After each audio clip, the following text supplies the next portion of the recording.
Oke, selamat sore Bapak Ibu. Jadi video ini di-record jam hari apa nih?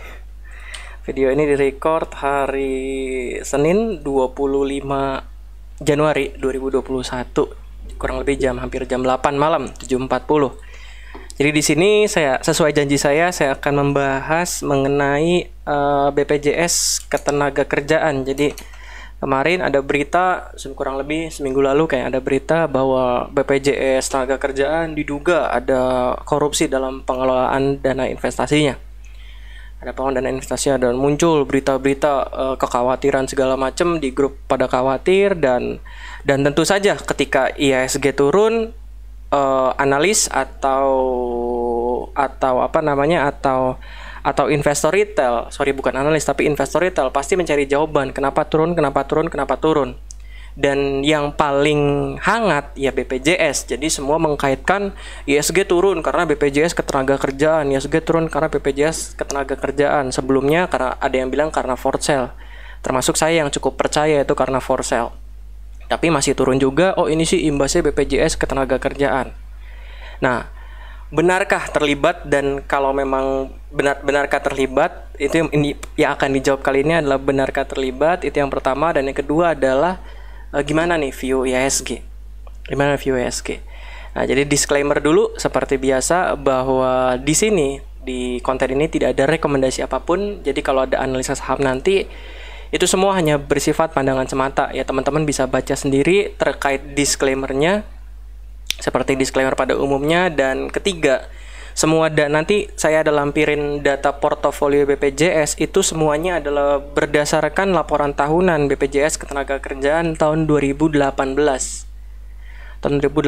Kenapa Pak nggak 2019? Karena 2019 tidak ada datanya, tidak ada laporan yang diunggah oleh BPJS Ketenagakerjaan, laporan detailnya. Kalau laporan cuma aset, liabilitas dan segala macam ada. Cuma kalau detail sahamnya sayangnya nggak ada. Jadi semua acuannya dari laporan keuangan BPJS di tahun 2018. Lalu yang keempat, nanti akan saya tampilkan data aset under management beberapa manajer investasi juga per 25 Januari 2021 yang saya ambil dari website Indoprimer. Jadi semua datanya udah. Dan nanti akan ada nama institusi yang disebut, institusi keuangan. Nah, itu semua ya yang sudah memang tercatat di berita. Jadi bukan sengaja saya sebut, tapi di berita memang sudah ada. Oke. Nah, kita langsung saja. Jadi ini adalah portofolio BPJS tahun 2017 dan 2018. Kita lihat saham-sahamnya, mostly kalau kita lihat saham-saham yang sehat. Nanti ada warna merah atau hijau itu artinya apa, nanti saya jelasin di belakang. Nah, ini adalah saham-saham yang sehat. Kita lihat Kalbe, Adaro, LSIP, TMG, mostly blue chip. Oke lah, ada yang bukan blue chip kayak Krakatau Steel, ada SIMP, ada apa lagi? Ada sebentar saya ganti dulu pointer. Oke, nah ada SIMP ya, itu yang bukan blue chip. Tapi mostly rata-rata semua blue chip. Tapi mungkin yang jadi masalah, lihat average buy-nya. Pegas average buy-nya di 5.358. Kita lihat harga saham Pegas di periode itu berapa? Pegas 5.000 itu di kisaran, berarti dia udah punya dari kurang lebih dari 2014, yang atau sekitaran segini lah, sekitaran di sini dia udah punya. Nah, sekitaran di sini dia udah punya nih BPJS. Entah belinya kisaran di sini. Jadi ini 2017 itu maksudnya bukan yang dibeli 2017 ya, bukan, tapi per 2017 mereka punya apa aja. Dan yang harga tinggi-tinggi memang pertama ada Pegas di 5.358, lalu ada Antam di 1.100. Tapi kan Antam sekarang harga 2.000 sekian Pak. Betul. Tapi kalau kita lihat Antam harga 1.000-an itu kurang lebih ada di mana nih? Ada di 2000, kurang lebih sini lah, 2011 2012. Cuma ini asumsi, kita nggak tahu belinya kapan. Yang pasti per 2017 average mereka di 1.100. Oke. Nah, dan ada saham-saham lainnya. ITMG bahkan 40.000. TMG 40.000, AALI 19.000, INTP 19.000 dan seterusnya. Jadi rata-rata memang sahamnya belinya di harga yang mahal-mahal. Tapi sahamnya bukan saham-saham bukan saham-saham yang perusahaannya bermasalah seperti kasus Jiwasraya. Kalau Jiwasraya kan kita tahu saham-sahamnya saham-saham perusahaan-perusahaan yang berfundamental kurang baik, yang bisa dibilang saham-saham lapis 3. Tapi kalau ini ya mostly saham-sahamnya saham-saham bagus semua, cuma timing masuknya aja salah. Nah, ini berdasarkan laporan keuangan 2018, isinya sama. Cuma bedanya nambah BRI, nambah Mandiri, nambah Unilever, nambah United Tractor, nambah BBCA. Nah, Unilever harganya dia masuk itu 50.000, tapi kan kena stock split.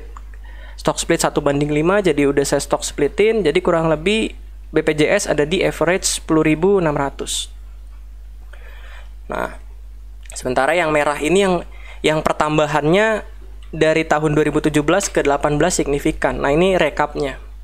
Di BRI, Mandiri baru dibeli 2018, Unilever baru dibeli 2018, United Tractor baru dibeli 2018, BCA baru dibeli 2018.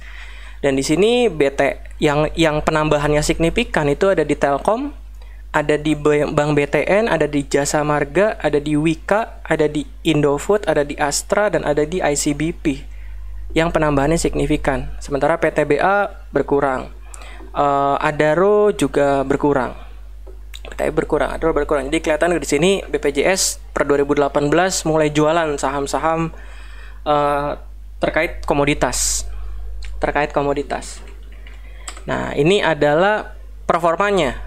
Kalau diasumsikan kalau BPJS belum jualan, tapi saya rasa pasti sudah ada pergerakan, apalagi tahun 2020 atau 2019. Cuma kurang lebih gambarannya seperti ini. Kalau misalkan kita mau asumsikan per sekarang ya kurang lebih minus 11%. Nah, pertanyaannya adalah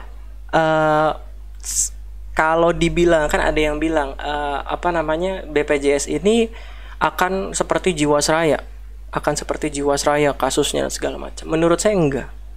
Kenapa? Karena Jiwasraya itu kan saham-sahamnya saham-saham bermasalah semua. Cuma kalau BPJS ini yang tadi saya bilang saham-saham yang dibeli bukan saham-saham perusahaan bermasalah. Cuma mungkin memang timing belinya salah. Itu aja, mungkin timing belinya salah. Tapi kalau kita lihat grafik ya, sebentar saya tunjukin. Kalau kita lihat grafik picture, bentar, saya lupa taruh di mana filenya. Download nanti sebentar, saya udah screen cap grafik beberapa. Oke. Nah, ini BPJS. Nah, saya udah screen cap grafik beberapa ya, contoh misalkan BBCA. Dia beli ya waktu 2017 waktu harga lagi koreksi. Terus ada BBTN, BPJS juga beli atau nambah ketika harganya koreksi. Terus ada Bank Mandiri, dia juga beli waktu harganya koreksi juga. Ini juga beli waktu harga koreksi juga. Ini beli waktu harga koreksi juga. Jadi sebenarnya yang mereka lakukan benar juga, waktu koreksi beli gitu.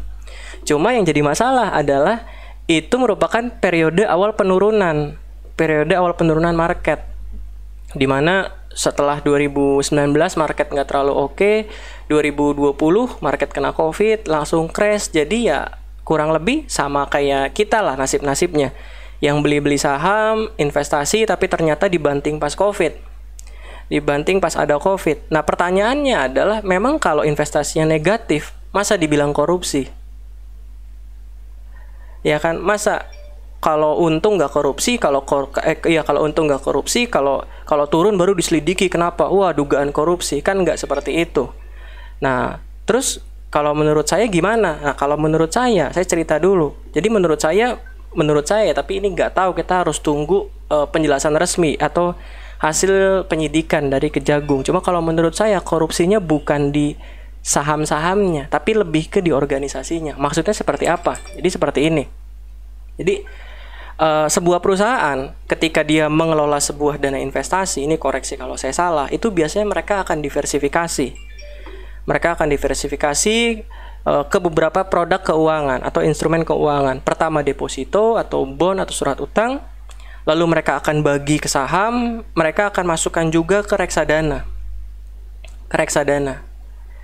Nah, perusahaan beli ini semua itu kan harus melalui manajer investasi. Sama kayak kita lah, perusahaan kan bedanya kalau kita individu, kalau perusahaan institusi. Mereka mau beli reksadana ya harus melalui manajer investasi. Mereka beli saham harus melalui misalkan sekuritas. Mereka mau beli deposito ataupun bonds ya harus melalui agen penjualnya. Jadi di sini ada pihak-pihak lain, pihak-pihak penyambungnya, yaitu manajer investasi bisa, emiten juga bisa. Misalkan kalau contoh kasus Jiwasraya di mana Jiwasraya dibeliin saham-sahamnya perusahaan Pak Heru Hidayat misalkan, atau Pak Beni Cokro misalkan, bisa dari pihak emitennya dan pihak lain, agen-agen penjual lainnya. Nah di sini ini kan sebenarnya sama kayak jualan. Misalkan manajer investasinya ini kalau di reksadana ya, misalkan ada approachment, BPJS menganggarkan atau institusi A menganggarkan 20 triliun untuk beli reksadana misalkan, untuk kegedean 20 triliun, 5 triliun deh untuk beli reksadana. Nah nanti tentu dia akan lihat-lihat pitching ke manajer investasi. Manajer investasi, gue punya ini segini, kira-kira produkmu seperti apa? Oh produk saya A, B, C, D, E, kelebihannya D, E, F, G dan segala macam. Nah pasti dalam sini kan ada lobby-lobby antara pihak dari perusahaannya, entah itu direktur keuangan atau CFO atau siapapun, atau analis atau pihak yang ambil keputusan, dengan si pihak-pihak ini, manajer investasi, emiten dan segala macam. Mungkin dijanjikan, oh di kita bisa segini, di kita bisa segini. Akhirnya terjadilah deal. Nah dari lobby-lobby itu mungkin ya, belum tentu benar terjadi, mungkin terjadi yang namanya gratifikasi atau suap menyuap. Mungkin kok letak korupsinya di situ menurut saya. Karena kalau kita bilang beli saham BRI itu korupsi atau beli saham Pegas itu korupsi, ya nggak masuk akal aja gitu. Masa dibilang korupsi ketika harganya turun, ketika harganya naik masa nggak dibilang korupsi? Jadi seperti itu. Atau mungkin masalahnya mungkin adalah di sini. Kenapa nih bisa beli Pegas di 5.358? Kenapa bisa beli Pegas di situ? Nah, mungkin keputusan investasi ini yang ditanyakan, atau keputusan investasi lainnya. Misalkan kenapa di produk reksadananya, kenapa beli reksadana ini? Mungkin lebih ke seperti itu daripada beli sahamnya korupsi dan segala macam. Jadi menurut saya yang korupsi ya lebih ke organisasinya. Tapi ya lebih bijaknya kita lihat atau kita tunggu keputusan dari Kejagung, karena sekarang lagi disidik oleh Kejagung. Nah, pertanyaannya adalah apakah akan seperti Jiwasraya? Menurut saya sangat kecil kemungkinannya. Kenapa? Lihat aja deh. Pertama dari portofolio, isinya udah jauh berbeda. Kedua dari saksi-saksi yang dipanggil. Nah kita lihat asisten deputi analis pasar uang dan reksadana. Terus ada deputi direktur pasar modal. Nah ini mungkin pihak-pihak yang berhubungan langsung dengan pihak-pihak dari eksternal, dari aset manajemen, dari sekuritas, atau mungkin dari emiten, ya kita nggak tahu. Jadi pihak-pihak ini yang berhubungan. Nah jadi kemungkinannya lobby-lobbyan. Apakah akan seperti Jiwasraya tadi? Enggak, karena isi portofolionya berbeda. Dan orang-orang yang dipanggil pun kalau kita lihat itu orang-orang dari manajer investasi besar. Contoh yang dipanggil salah satunya dari BNP Paribas. BNP Paribas itu aset under manajemennya 25,4 triliun. Terus ada dari Schroeder. Schroeder itu salah satu yang terbesar di Indonesia dengan kelolaan 35,3 triliun. Terus ada Samuel Sekuritas, ada Kresna, ada Ciptadana. Sementara kalau kita lihat di kasus Jiwasraya itu rame banget, bancakan. Kalau nggak salah sekitar hampir 10 manajer investasi yang terlibat. Dan kalau kita lihat manajer investasi yang kurang populer. Ada Millennium, Aum 300 miliar, ada Jasa Kapital Aset Manajemen, Aum 424 miliar, ada GAP, Aum 333. Jadi dari saksi yang dipanggil aja berbeda. Mungkin ada satu sedikit kesamaan, yaitu dari Direktur Utama Ciptadana Sekuritas. Karena ini Ciptadana Sekuritas pun dipanggil lagi. Ciptadana Sekuritas. Cuma dari isi portofolionya sih kelihatannya berbeda. Nah, skalatornya berbeda. Cuma nggak tahu reksadananya mereka punya produk apa aja BPJS nih. Sayangnya cuma ada saham datanya. Datanya cuma ada saham. Jadi berbeda. Nah, itu dari sisi kualitatifnya, dari sisi analisa saya atau pandangan saya. Nah, sekarang apakah kita akan menjawab secara data, apakah benar kalau misalkan penurunan IHSG belakangan ini disebabkan oleh BPJS? Ya kita lihat aja. Tadi kita udah punya list saham emiten BPJS yang kurang lebih harusnya 2020 BPJS nggak bergerak banyak. Kenapa? Karena marketnya turun. Nggak mungkin mereka cut loss. Mungkin, cuma kemungkinannya kecil. Karena Pegas pun mereka tidak cut loss. Pegas mereka averaging. Pegas mereka averaging terus. Tertulis dalam laporan keuangan, ada tulisannya bahwa untuk Pegas mereka melakukan averaging ketika harganya turun. Itu ada, Bapak Ibu bisa baca di laporan keuangan BPJS. Nah, ini adalah penurunan IHSG. Penurunan IHSG itu dimulai waktu saham-saham farmasi. Saya ingat banget tanggal 14 Januari ketika Pak Jokowi disuntik. Dan ini adalah kinerja emiten BPJS yang ini dan top 30 market cap. Jadi top 30 market cap. Ini kalau kita lihat emiten-emiten BPJS ya mix, ada yang minus besar, ada yang minus kecil. Yang minus besar rata-rata saham-saham yang udah naik luar biasa. Contohnya Wika, ITMG, Adaro. Ini Adaro belum naik luar biasa sih. Ini saham memang lemot aja dasarnya. Ada Antam. Udah, sisanya nggak ada lagi. Sementara yang top 30 market cap, yang blue chip, waktu IHSG turun ya pergerakannya mix banget. Bahkan Bank Mandiri yang dipegang sama BPJS, kalau masih ada dan harusnya masih ada, itu naik 5,4%. Ada Unilever juga naik 3,2%. Ada INTP juga naik juga. Seperti itu. Nah, sekarang kita lihat buy bobot.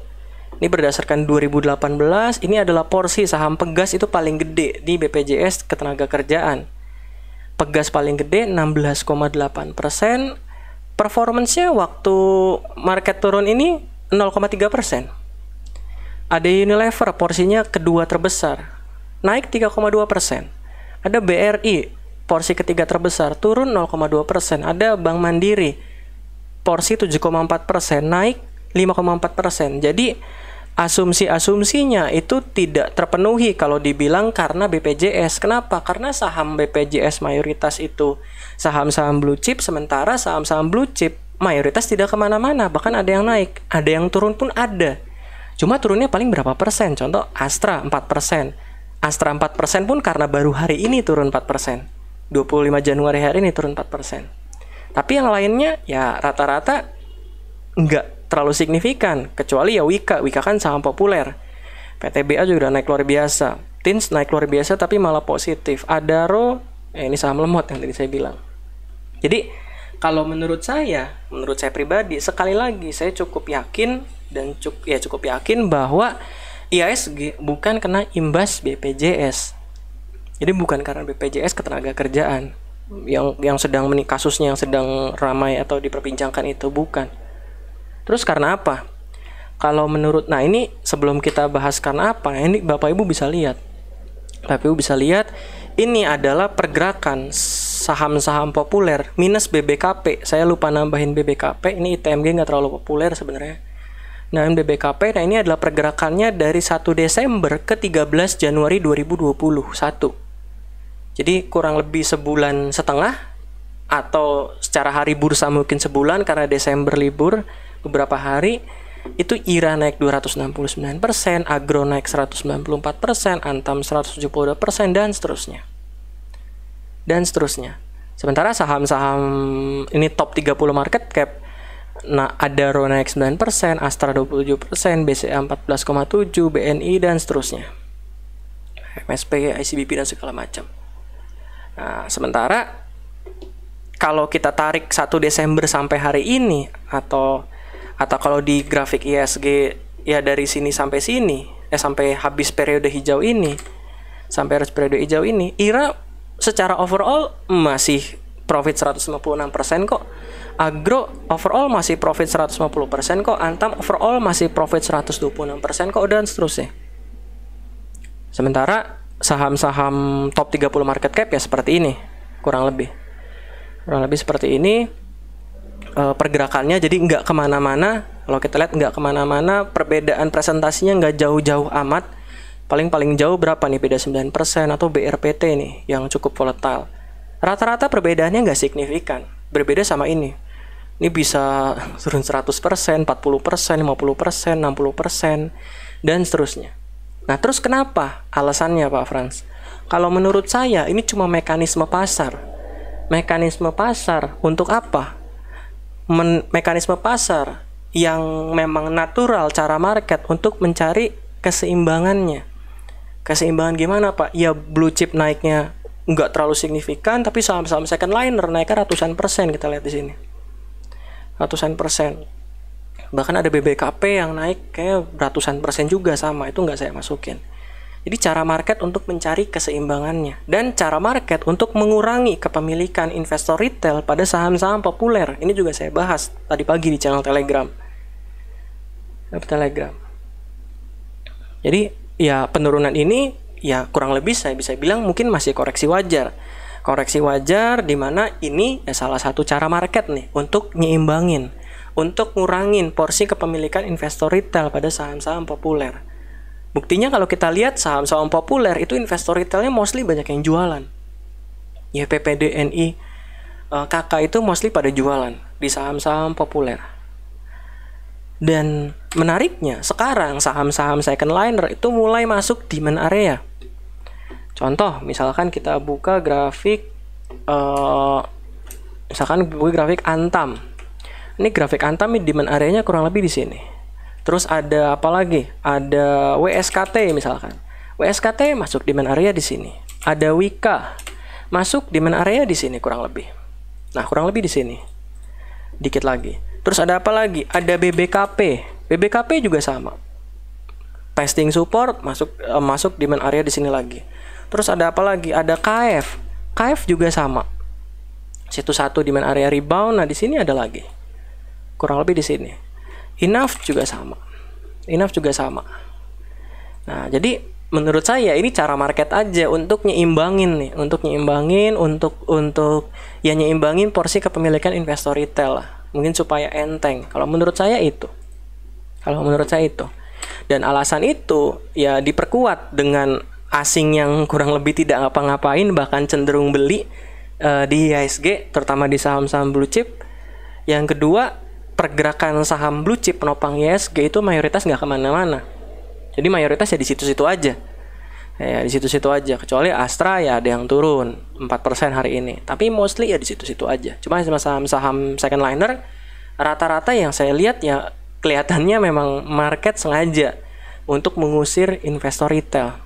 Dan outlook saya buat IHSG masih sama seperti video hari Minggu, seperti apa yang saya katakan hari ini di channel Telegram, bahwa ya hari ini akan turun dulu, besoknya atau Selasa atau Rabu mungkin harusnya naik lagi dan testing lagi 6.350 bahkan 6.400 kurang lebih.